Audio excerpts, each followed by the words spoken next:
अस्सलामुअलैकुम पीसाई। वालेकुम अस्सलाम.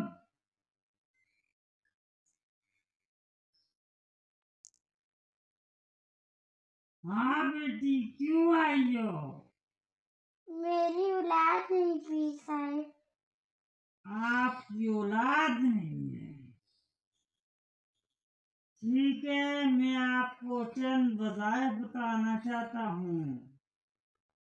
मैं आपको चंद वज़ाइफ बताऊंगा।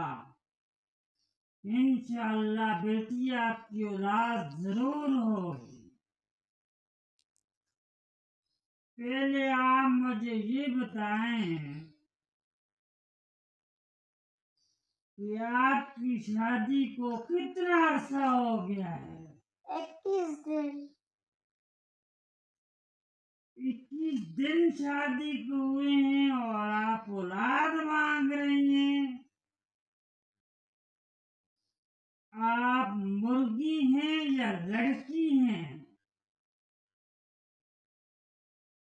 21 दिन बाद मुर्गी की औलाद होती है।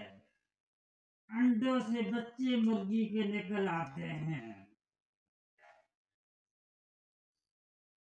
आपने मेरा टाइम जाया किया है। आपने मेरे साथ मजाक किया है। मैं आपको कभी नहीं छोड़ता।